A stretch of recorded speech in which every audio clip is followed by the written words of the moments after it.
Chapter 1. Houston, Texas, present day. From the outside, the Cathedral of the Sacred Heart resembled a prison. With its high windows, gray seamless concrete blocks, and a freestanding bell tower, the Sacred Heart did not look like a promising place for a talk with the Almighty. I walked through the doors and into the mercifully cool marble interior, and was greeted by a handsome African-American wearing a priest's collar and a welcoming smile. He informed me that Mass would begin in 30 minutes, and confessions in 10, near the Sacred Heart transept. I thanked the priest and passed inside. I hardly wanted to tell him that it was a long time since anyone had heard my confession. I wasn't even a Roman Catholic. Not anymore. I was an evangelical, and I was there to pray, not to attend Mass or seek absolution for my sins. The prayer was a mistake. I should never have given it wings. As soon as I saw the weirdly modern stained glass windows and the plastic figure of St. Anthony of Padua, I ought to have turned and left. Compared with the Catholic churches of my youth, this place felt too new for a talk with God about what was troubling me. But where else was I to go? Not to my own church, the Lakewood.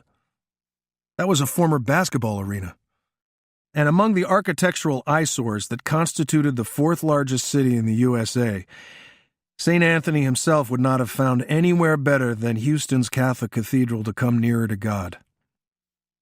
I was certain of that much anyway, even if I was less certain that I wasn't just wasting my time. After all, what was the point of praying to a God who, I was almost convinced, wasn't there at all? This was what I had come to pray about. That, and the state of my marriage, perhaps. I picked a quiet pew facing the Sacred Heart transept, knelt down and muttered a few holy-sounding words, looking up at the simple, stained-glass window with its red, comically disembodied Sacred Heart. I tried my best to address the problem at hand. Breathe in me, O Holy Spirit, that my thoughts may all be holy. Act in me, O Holy Spirit, that my work too may be holy, which it isn't. How could my work ever be holy? I see things, O Holy Spirit, terrible things, that make me doubt that you could ever exist in a world as fucked up as this one. And I know what I'm talking about, Lord. Take that heart on the transept window up there. Oh, I know what it's supposed to mean, Lord. It's the Holy Eucharist, and symbolizes the love that is God who, out of his love for us, became a man on earth. Yes, I get that. But when I see that heart, I remember Zero Santorini, the Texas City serial killer who used to cut out his victims' hearts and leave them beside the bodies on a neat little nest of barbed wire. It was a nicely sadistic touch, the barbed wire, very Hollywood. It was useful, too, because it's the thing that helped us to nail him.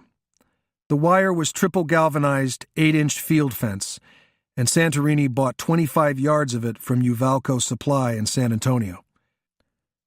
Sure, I can delude myself that I'm doing your work, Lord, but it really doesn't figure that you could have been around for any of the 17 poor girls he murdered. It's true that most of those girls were drug addicts and prostitutes, but nobody deserves to be killed like that. Except, perhaps, Zero Santorini. According to him, he actively encouraged most of those women to pray for their lives before he murdered them. And when you didn't show up with a lightning bolt in one hand and your Holy Spirit in the other, he figured you'd given him the go-ahead to shoot them with a nail gun. The irony of the situation, of course, is that Santorini was looking for some sort of sign that you do actually exist, that in an extreme situation such as the one he had engineered, you might just have put in an appearance and allayed all of his very reasonable doubts.